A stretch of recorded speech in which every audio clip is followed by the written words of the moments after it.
Choose you this day whom you will serve. As for me and my house, we will serve the Lord. Lewis the Lunatic Landlord is at it again. Boy, have I got a story to tell, but I'm going to save it for another day.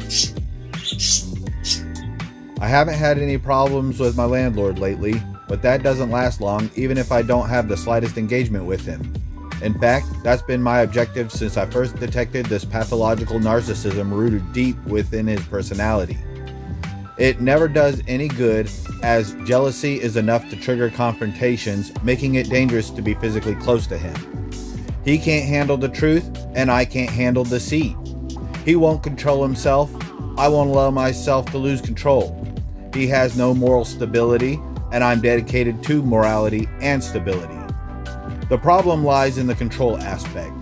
He hasn't earned the privilege of any type of leadership, including his own, but it's the only thing he desires. So what does he do? He cheats his way into the position of power by harming others. Like taking advantage of his mom for renting out her property, and she actually cost her money for electricity for it. And he treats everybody terrible. And we want him gone. So you see what I'm getting at. Alright, anyway. My question is he capable of empathy? Who knows? The little empathy he shows may be an act to increase social acceptability when wanted, or to profit from it in other ways. If he has actual empathy, then where does it go when he switches to a destructive tyrant? What's the difference between the normalized population, including myself, getting these thoughts and impulses versus Lewis? I'm overlooking the amount and intensity of these thoughts and impulses, as it can simply be overcome with self-awareness, education, and hard work. But I understand it puts this topic of disordered thinking on a spectrum of difficulty to live with. What's more important is an early foundation of emotional fitness. Is there a point where it's too late to stop abusing children to allow them access to this when they become legal adults? Is there a government system to solve the problem with child abuses and handling its survivors ethically?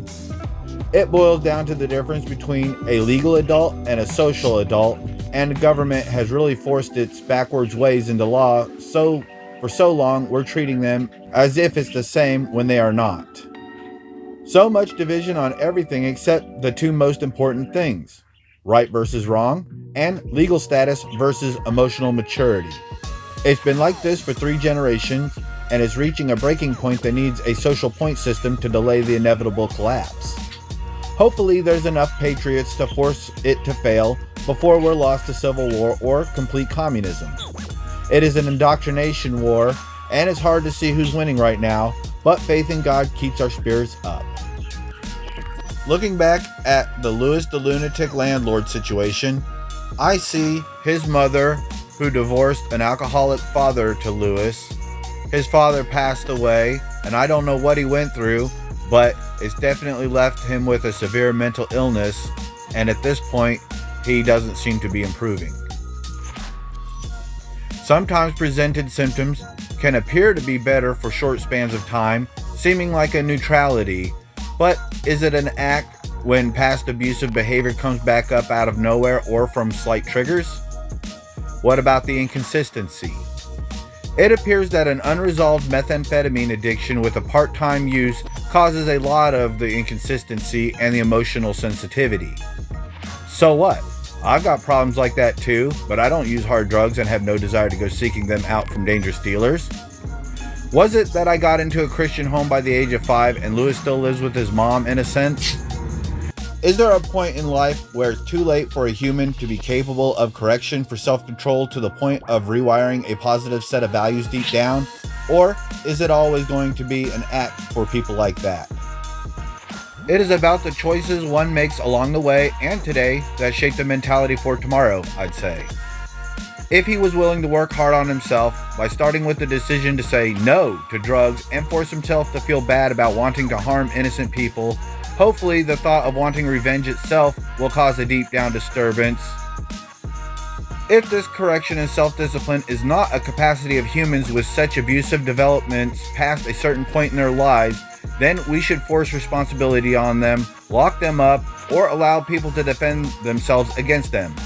The last thing we need is for the females to get paid to breed and the males to be enslaved into support by our government at the cost of generations of abused children becoming a nation of insane adults. Answer the phone, Joshua!